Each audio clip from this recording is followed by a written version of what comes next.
Next thing I want to talk about is I quit my job plumbing.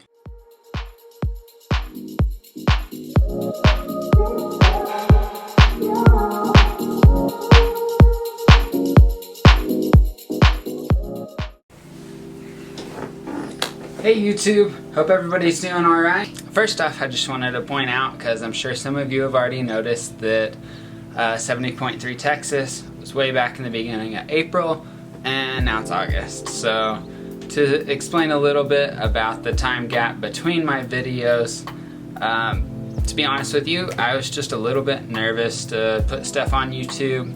I didn't think anybody would really care to watch this stuff, but I've come to terms with, hey, if they watch it, great, and if they don't, well, that's fine too. Now we're gonna move on with the video. Next thing I want to talk about is I quit my job plumbing. So no longer a plumber. I quit it completely, done and over with. Maybe I'll go back to it in 10 years from now, but for the foreseeable future, I don't want anything to do with it. It's a tough job. It's very physically demanding, especially when you're in new construction. You have to be at the job site early, work all day, in the heat, the elements, and it's just not good circumstances for somebody who wants to be an athlete. I'm not blaming the job itself for some of the injuries I've had in the past, but I've had plantar fasciitis, I've had 2 stress fractures in the same foot, in the same spot, and then as of recently, as you know, I've torn my meniscus. So whether it was conducive to the injuries or not, I don't know. I had the opportunity to get out of plumbing, and I thought, hey, I think, you know, it's a good life change for me. I think it's a step in the right direction in trying to pursue being a professional athlete. So the type of work I'm doing now is just awesome. To put it in perspective, I'm an assistant manager at a bike shop in Denver, and I love it. The people are awesome. The work's awesome. It doesn't feel like work to me. It's amazing. I'm truly blessed to have the opportunity to get this to where I can fully put my heart and soul into triathlon per se. Because with the hours I work, I can wake up in the morning, I can get all of my training done, and then I go into work. I wouldn't say I recover throughout the day, but I'm definitely not physically exerting myself. That means a lot as an athlete. That's hard to put a price tag on. Yeah. So I'm very happy with that. Maybe at some point I'll share where it is. Yeah, and y'all can come see me if you live in Denver. Another thing I want to talk about is I had a couple of running milestones lately. So I was out for roughly 10 to 12 weeks. As you saw, I was doing some easy spinning and stuff like that, but it was at most 3 times a week. I definitely lost a lot of fitness, that's for sure. Not fit right now. Gonna have to rebuild, but I do have some good running milestones that I would like to discuss with y'all.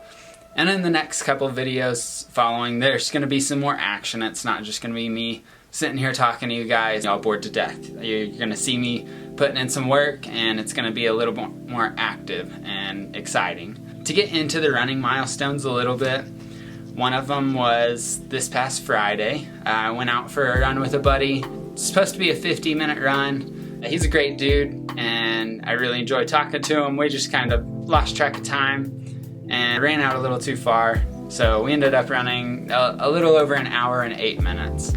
That to me was a big thing. I didn't feel any issues in the knee. I felt great. It was awesome. 2 days later, I did a nice little 4-mile progressive run and ended up building into like 6:20 a mile pace, so that was pretty good. Then just easy until 50-minute mark. Another nice little run milestone, I guess you could say, knowing that durability is kind of coming back. Some fitness is coming back. However, I am being weary about it. I'm not gonna start, pounding myself on tons of miles. Actually, I'm gonna dial it back a little bit next week, just to give myself that time to recover a little bit. And I'm gonna put a little bit more time in on the bike and maybe go do some open water swims, and that'll be good. Another thing is I ordered a heart rate strap. I've never trained with a heart rate strap on the chest. I have trained off of heart rate for maybe a month. Other than that, it's all been off of feel. I'm not saying I'm transitioning towards training specifically on heart rate. However, I do think it's a nice training metric to have. Kind of like whenever you go for your longer rides and there's no specific power goals if you ride with a power meter.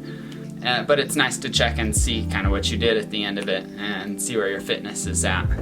I think it's been nice. It'll be fun, and I'm curious to see kind of where that's at, especially since I'll be able to get heart rate data from being on the trainer on the bike as well as running and swimming. The month that I did it, it was just strictly running. I think I'm gonna go ahead and possibly do an FTP test. One thing I want to point out before I make the video even about it is it's probably not going to be impressive by any means. Like I said, I'm not in great shape right now. I'm still building the fitness. I would say I'm 3 weeks in of good consistent training. My longest training day so far was I did a 2.5 hour easy ride and a 40-minute brick run. And that was also with the same guy I did the hour plus run with. I'm just looking forward to building into things, and after those big days I do take a day or two rest or active recovery, doing some foam rolling, stretching, going for walks, things like that.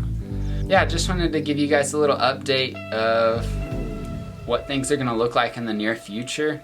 I hope this wasn't too terribly boring just sitting here watching me talk to you.